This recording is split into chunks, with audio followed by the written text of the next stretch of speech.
കുടുംബം എല്ലാ രംഗത്തും മികവാർന്ന മേഖലയിൽ ഉയർന്നു വരും.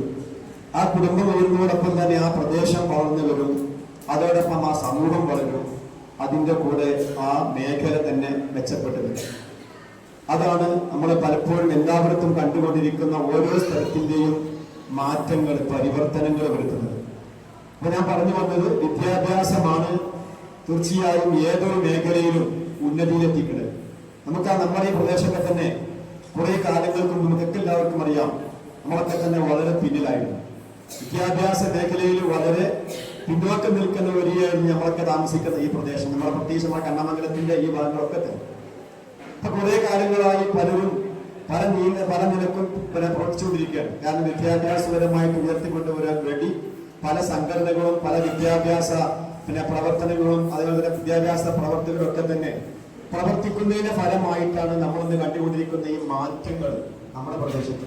നിങ്ങൾക്കറിയാം, ഈ കഴിഞ്ഞ വർഷം SLC നമ്മുടെ ഈ മാർഗദീപത്തിന്റെ കോച്ചിങ് സെന്ററിന്റെ കീഴിലുള്ള SLC വിഭാഗം ഒരു നല്ല റിസൾട്ട് നമ്മുടെ നാടിന് തന്നു. നിങ്ങൾക്കറിയാം, 11 ഫുള്ള് A+ ഉള്ള, ചരിത്രത്തിൽ ആദ്യമായിട്ടാണ് 11 ഫുള്ള് A+ ഉള്ള 39 കുട്ടികൾ SLC പരീക്ഷ എഴുതിയപ്പോ അതിൽ ഫുള്ള് A+ ഉള്ള 11 കുട്ടികൾ ഉണ്ടായി എന്നുള്ളത് ഒരു വലിയ നേട്ടം. എനിക്കറിയാം, കാരണം കുറെ കാലങ്ങൾക്ക് മുമ്പൊക്കെ തന്നെ നമുക്കറിയാം നമ്മുടെ പ്രദേശത്ത് SLC ഒക്കെ ജയിക്കുന്നവർ വളരെ കുറവായിരുന്നു. ജയിക്കുന്നവർ A+ പോട്ടെ, ജയിച്ച് കയറുന്നവർ തന്നെ വളരെ കുറവായിരുന്നു. ആ കാലഘട്ടം മാറിക്കഴിഞ്ഞു. ഇപ്പൊ A+ മികച്ചു വന്നുകൊണ്ടിരിക്കുന്ന ഒരു സമയമാണ് നമ്മുടെ പ്രദേശം. അപ്പൊ ഞാൻ പറഞ്ഞു വന്നത്, നമ്മുടെ ഈ പ്രവർത്തനത്തിന്റെ ഭാഗമായിട്ട് നമ്മുടെ ഭാഗങ്ങളിലൊക്കെ തന്നെ അതിൻ്റെതായ റിസൾട്ടുകൾ, അതിന്റെ ഫലങ്ങൾ കണ്ടു തുടങ്ങിയിട്ടുണ്ട്. നമ്മളൊരു കാര്യം തുടങ്ങുമ്പോൾ പെട്ടെന്ന് ഇങ്ങോട്ട് പെട്ടെന്ന് എല്ലാ രംഗത്തും മികച്ചു നേടുന്നില്ല. അപ്പൊ ഞാൻ പറഞ്ഞ 10, 11, 12 A+ കുട്ടികൾ എന്ത് ചെയ്യും? തീർച്ചയായും ഓരോ കുടുംബത്തിൽ നിന്നാണ് വരുന്നത്, ഓരോ ഫാമിലിയിൽ നിന്നാണ് അവർ വരുന്നത്. തീർച്ചയായും ആ കുട്ടികൾ എന്ത് ചെയ്യും? ആ കുട്ടികൾ ഉയർന്ന് പഠിച്ചു പോകും. കുട്ടികൾ ഹയർ സെക്കൻഡറി കഴിയും, പിന്നെ ഡിഗ്രി കഴിയും, അങ്ങനെ ഹയർ സ്റ്റഡി കുട്ടികൾ വരുന്ന മുമ്പ് എന്ത് ചെയ്യും? ആ കുട്ടികളുടെ ജീവിതത്തിൽ മാറ്റം വരും. ആ കുട്ടികളിലൂടെ ആ കുടുംബത്തിൽ തീർച്ചയായും അതിന്റെ ഫലം കാണും. അപ്പൊ ആ രീതിയിൽ ഞാൻ പറഞ്ഞു വന്നത്, ആ രീതിയിലുള്ള മാറ്റങ്ങൾ നമ്മുടെ പ്രദേശത്ത് കണ്ടുകൊണ്ടിരിക്കുന്നത് എന്നുള്ളത് ഒരു വളരെ സന്തോഷകരമാണ്, വളരെ ചാരിതാർത്ഥ്യമാണ്. അപ്പൊ നമുക്കറിയാം, നമ്മളെ വിളിച്ചുകൊണ്ടിരുന്ന 8ലും 9ാം ക്ലാസ്സിലെ കുട്ടികളുടെ രക്ഷിതാക്കളാണെങ്കിൽ നിങ്ങൾക്കറിയാം, നമ്മുടെ ഈ സെന്ററിൽ LKG പ്രവർത്തിക്കുന്നുണ്ട്, അതുപോലെ UKG വിദ്യാഭ്യാസ മേഖലയും പറഞ്ഞത്. അതോടൊപ്പം 8, 9, 10 ക്ലാസ്സിലെ കുട്ടികളുടെ അവർക്ക് സ്പെഷ്യൽ കോച്ചിങ്. നമുക്കറിയാം, സമയം കിട്ടുന്നത് രാത്രിയാണ്. അപ്പൊ രാത്രിയാണ് കുട്ടികൾക്ക് നമ്മൾ കോച്ചിങ് കൊടുത്തുകൊണ്ടിരിക്കുന്നത്. ഇപ്പോൾ ഈ 8ലും 9ലും ഓരോ വർഷങ്ങൾ വരുമ്പോൾ 10ാം ക്ലാസ് തുടങ്ങിക്കഴിഞ്ഞു. 8, 9 സാവകാശം തുടങ്ങാറ്. 10ാം ക്ലാസ്സിന്റെ കഴിഞ്ഞ വർഷത്തെ പോലെ തന്നെ നമ്മുടെ പരിശീലനങ്ങൾ, നമ്മുടെ കോച്ചിങ്ങുകളൊക്കെ ആരംഭിച്ചു കഴിഞ്ഞു. കുട്ടികളും രക്ഷിതാക്കളും അതിനോട് വളരെ നല്ല രീതിയിൽ അവർ സഹകരിച്ചുകൊണ്ടിരിക്കുകയാണ്. അതുകൊണ്ടാണ് നല്ല രീതിയിൽ മുന്നോട്ട് പോകുന്നത്. നിങ്ങൾക്കറിയാലോ, നമ്മൾ എന്ത് തന്നെ തീരുമാനം എടുത്താലും നമ്മുടെ രക്ഷിതാക്കളാണ് അതിന്റെ കൂടെ നിൽക്കേണ്ടത്. എനിക്കറിയാം, പ്രദേശത്തെ രക്ഷിതാക്കളൊക്കെ തന്നെ പഴയ മാതിരിയല്ല. നിങ്ങളൊക്കെ പ്രത്യേകം ഈ രീതിയിൽ ഞാൻ അഭിനന്ദിക്കുകയാണ്. കാരണം ഇപ്പൊ എന്ത് പരിപാടി ഉണ്ടെങ്കിലും തന്റെ കുട്ടികളോട് പിന്നെ പുരോഗതിയെ ചർച്ച ചെയ്യുകയാണെങ്കിൽ എന്ത് ചെയ്യും? എല്ലാ രക്ഷിതാക്കളും എവിടെയും വരുന്നുണ്ട്. ഇപ്പോ ഏത് സ്കൂളിന്റെ PTA വിളിച്ചാലും രക്ഷിതാക്കൾ നിറഞ്ഞു നിൽക്കണം. അതിൽ വളരെ അഭിമാനമുണ്ട്. കൂടുതൽ നമ്മുടെ ആരാണ്? മാതാക്കളുണ്ടാവാം, പിതാക്കളല്ല. അത് നല്ലൊരു മാറ്റമാണ്. കാരണം എന്താണ്? കാരണം ഒരു കുടുംബത്തിന്റെ ഒരു അത്താണി അല്ലെങ്കിൽ കുടുംബത്തിന് മാറ്റം വരുത്താൻ കഴിയുന്ന ആർക്കാണ്? അമ്മമാർക്കാണ്, ഉമ്മമാർക്കാണ്. ഒരു പിതാവിനേക്കാളും ഒരച്ഛനേക്കാളും ഒരു ഉപ്പയേക്കാളും അവരുടെ കുടുംബത്തില് എല്ലാ നിലക്കുള്ള മാറ്റത്തിനുടെയും തുടക്കം കുറിക്കാനൊക്കെ വലിയ അമ്മമാർക്കാണ്. നമുക്കറിയാലോ, നമ്മളെ കുട്ടിനെ വളർത്തുന്ന ആരാ? വീട്ടില് നമ്മളെ അമ്മമാരാണ്, നമ്മളെ മാതാക്കളാണ്. ആ ഒരു കുട്ടി നല്ല രീതിയിൽ വളർന്നു വരുന്ന ഉത്തരവ് ശരിക്കും നല്ല അധ്വാനം എടുക്കാൻ ആ വീട്ടിലെ ഉമ്മക്കാണ്. ബാപ്പക്കല്ല, അച്ഛനല്ല, അമ്മക്കല്ല, അവരുടെ മാതാവിനാണ്, മാതാക്കൾക്കാണ്. അപ്പൊ ആ രീതിയിൽ എവിടെ കണ്ടുവരുന്ന ഒരു മാറ്റം ഏത് പരിപാടിക്ക് വന്നാലും ഉമ്മമാരും ഉണ്ടാവും. അപ്പൊ എനിക്ക് പറയാനുള്ളത്, നമ്മുടെ 8ാം ക്ലാസ്സിന്റെ 9ാം ക്ലാസ്സിന്റെ പിന്നെ നമ്മുടെ കോച്ചിങ് ക്ലാസ് ആരംഭിക്കാൻ പോവാണ്. അതിന് രക്ഷിതാക്കളാണ് നിങ്ങൾക്ക് എന്താ ഉത്തരവാദിത്തമുള്ളത്? നല്ല കടമുണ്ട്. കാരണം ഇവിടേക്ക് പറഞ്ഞയച്ചു എന്നതുകൊണ്ട് മാത്രം നിങ്ങളുടെ ഡ്യൂട്ടി കഴിയുന്നില്ല. ആ കുട്ടികളുടെ പഠനത്തിന്റെ കാര്യത്തിൽ കുട്ടിന്റെ കൂടെ നിൽക്കേണ്ടത് നിങ്ങളാണ്. ആ കുട്ടിക്ക് പ്രോത്സാഹനം കൊടുക്കേണ്ടത് നിങ്ങളാണ്. ആ കുട്ടികൾക്ക് ധൈര്യം കൊടുക്കേണ്ടത് നിങ്ങളാണ്. നിങ്ങളായിരിക്കണം ആ കുട്ടിന്റെ എപ്പോഴും കൂടെയുള്ളവർ. അല്ലാതെ നിങ്ങൾ പറഞ്ഞേച്ചു, സ്കൂളിലേക്ക് പറഞ്ഞേച്ചു, കൊച്ചി സെന്ററിലേക്ക് പറഞ്ഞേച്ചു, ഇനി നമ്മളെ ഡ്യൂട്ടിയെ കഴിഞ്ഞു, ഇനി അവരാവും. അല്ല, ഇവരെ കൂടെ എപ്പോഴും അവർക്കൊരു താങ്ങായിട്ട്, അല്ലെ, അവർക്കൊരു ഉപദേശകനായിട്ട്, ഒരു തണലായി നിങ്ങൾ മാറണം. അപ്പോഴെന്ത് ചെയ്യുള്ളൂ, ആ കുട്ടി നല്ല രീതിയിൽ, മികച്ച രീതിയിൽ അവരുടെ പിന്നെ പഠനത്തിന്റെ കാര്യത്തിൽ മുന്നോട്ട് വരികയുള്ളൂ. അപ്പൊ അവിടെ 8ാം ക്ലാസ്സും 9ാം ക്ലാസ്സും എങ്ങനെ 8ാം ക്ലാസ്സിൽ 9ാം ക്ലാസ്സിന് അഡ്മിഷൻ നമ്മൾ എടുത്തു. ഇങ്ങനെ നമ്മുടെ മാർഗദീപത്തിന്റെ ഒരു പ്രവർത്തന മേഖലയുണ്ട്, ഒരു പ്രവർത്തന പരിധിയുണ്ട്, ഒരു ലിമിറ്റ് ഏരിയ നമ്മൾക്ക്. പക്ഷെ പലപ്പോഴും നമ്മൾ കുടുങ്ങലാണ്. കാരണം എന്താണ്, പല ഭാഗത്തും നമ്മുടെ ഏരിയ അല്ലാത്തിടത്ത് നമുക്ക് പിന്നെ വളരെ നിർബന്ധമായിട്ട് ചില അവസരങ്ങളിൽ എന്റെ കുട്ടിനെ നിങ്ങൾ എടുക്കണം, എന്റെ കുട്ടിനെ നിങ്ങൾ കോച്ചിങ് സെന്ററിൽ ചേർക്കണം എന്ന് പറഞ്ഞ് പലപ്പോഴും വരാറുണ്ട്. പലപ്പോഴും നമ്മൾ എടുക്കാറില്ല. ഇനി നിർബന്ധമാണെങ്കിൽ നമ്മള് നിങ്ങൾക്കറിയാം, എല്ലാ കുട്ടികളും ഇപ്പൊ ഈ വർഷത്തെ 8ാം ക്ലാസ്സിലെ കുട്ടികളെയും 9ാം ക്ലാസ്സിലെ കുട്ടികളെ നമ്മള് എന്ത് ചെയ്തു, അവരെ മുഴുവൻ നമ്മൾ വിളിച്ചു. അവരെ തെരഞ്ഞെടുത്തെങ്ങനെയായിരുന്നു, അവർക്ക് ഒരു ടെസ്റ്റ് പേപ്പർ നടത്തിയിട്ടുണ്ട്, ഒരു ടെസ്റ്റ് നടത്തിയിട്ടുണ്ട് അവർക്ക്. കാരണം എത്രമാത്രം കുട്ടി ഓരോ വിഷയത്തിലും എന്തുണ്ട്, വിവരങ്ങൾ എത്രമാത്രം ഉണ്ട് എന്നൊക്കെ അറിയാലോ. പലപ്പോഴും നമുക്ക് നടത്തുമ്പോ വളരെ വളരെ സങ്കടകരമായ റിസൾട്ട് കിട്ടില്ല കേട്ടോ.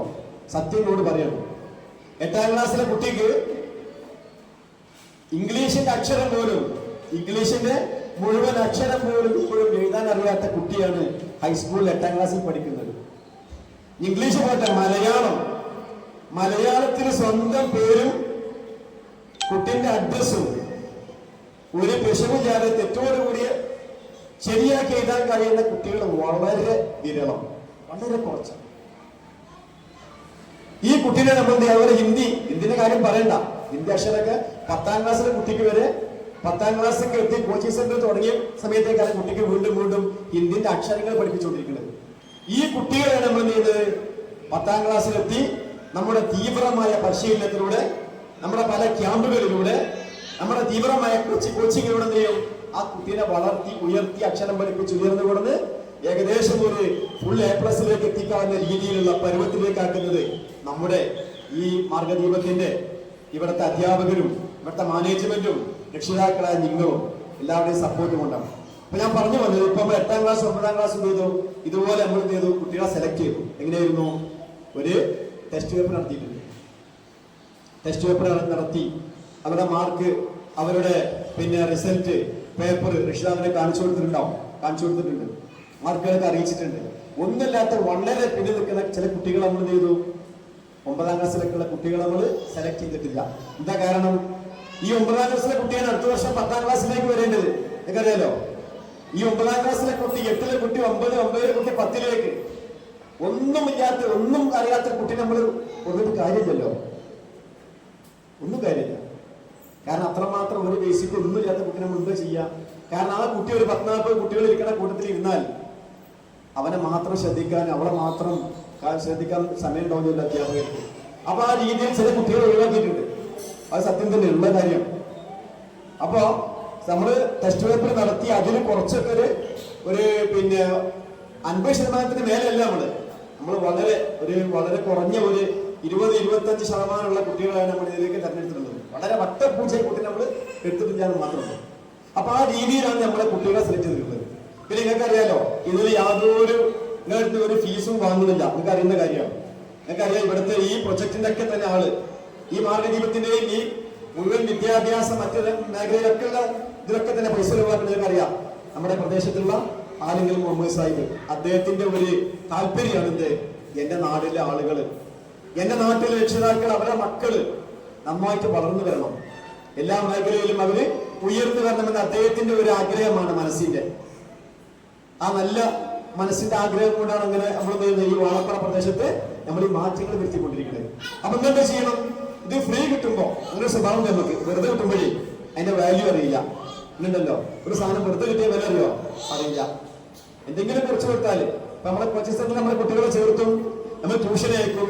നമ്മളിങ്ങനെ ഫീസ് കൊടുക്കുകയാണെങ്കിൽ എന്ത് ചെയ്യും, എപ്പോഴും കാര്യം ശ്രദ്ധിക്കും, എപ്പോഴും നോക്കും, എപ്പോഴും ഇടപെടും. ഇതും അതിന്റെ ഉപരിയായിട്ട് ഞാൻ പറഞ്ഞല്ലോ, ഇതിന് ഫീസ് കൊടുക്കുന്നുണ്ട്, ഇതിന് പൈസ ചെലവാക്കുന്നുണ്ട്, ലക്ഷക്കണക്കിന് രൂപ ഓരോ മാസവും വാളക്കൊടുത്ത് നമ്മളെ മക്കൾക്ക് വേണ്ടി ചെലവഴിച്ചുകൊണ്ടിരിക്കുന്നുണ്ട്. ഞാൻ പറഞ്ഞല്ലോ, നമ്മളെ ഈ കോച്ചിങ് സെന്ററിൽ 10ഓളം ടീച്ചേഴ്സ് ഉണ്ട്, 8, 9, 10 ക്ലാസ് പഠിപ്പിക്കുന്ന 10ഓളം അധ്യാപകരുണ്ട്. അതുപോലെ LKG UKG ഇവിടുത്തെ സ്റ്റാഫ് 6 സ്റ്റാഫ് അവരുണ്ട്.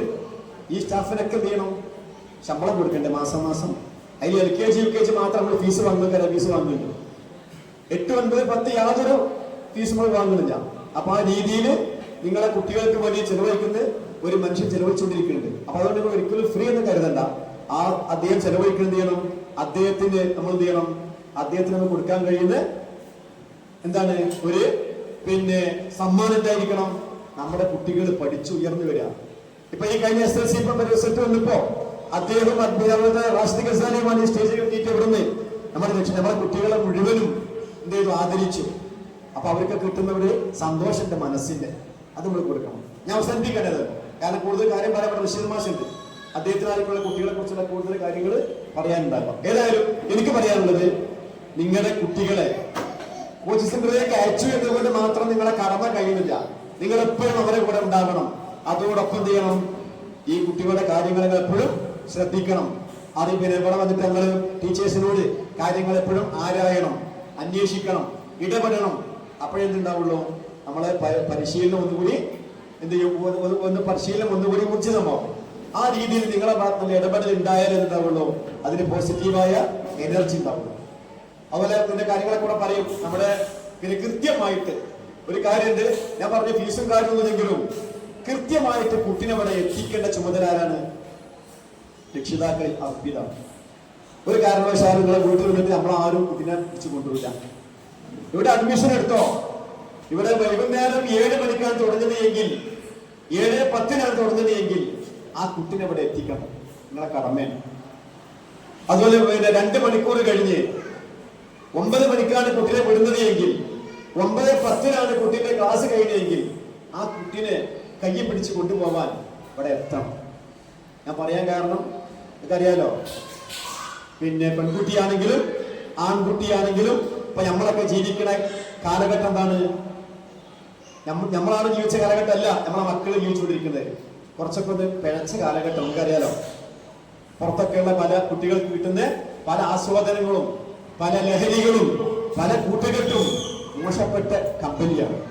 അവിടെ ഞാൻ പറഞ്ഞത്, പ്രത്യേകിച്ചും കുട്ടികൾ വരുന്നത് രാത്രിയാണ്, തിരിച്ചു പോകുന്നത് രാത്രിയാണ്.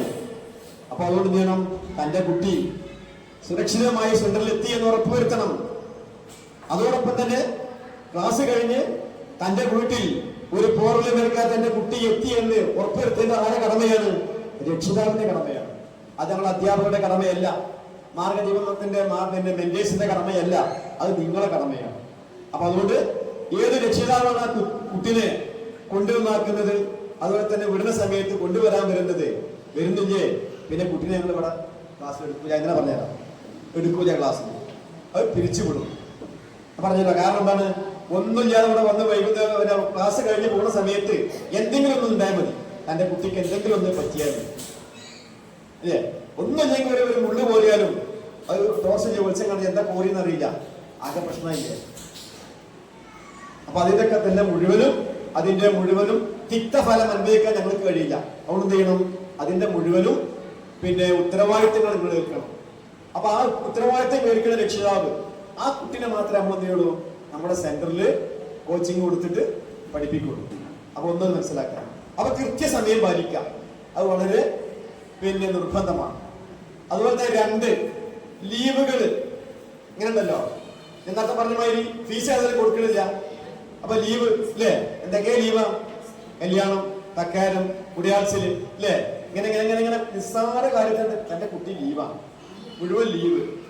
ശരിക്കും പറഞ്ഞല്ലോ, ഒരു മാസത്തില് ലക്ഷക്കണക്കിന് രൂപ കൊടുത്തുകൊണ്ടാണ് നമ്മൾ ഈ അധ്യാപകരൊക്കെ ഇവിടെ നിർത്തിയിട്ടുള്ളത്. പ്രഗത്ഭരായ അധ്യാപകരാണ് അവരൊക്കെ.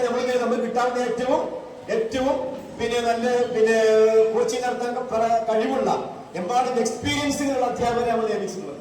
അപ്പൊ അവർക്ക് നല്ല എമൗണ്ട് ശമ്പളം കൊടുക്കുന്നുണ്ട്.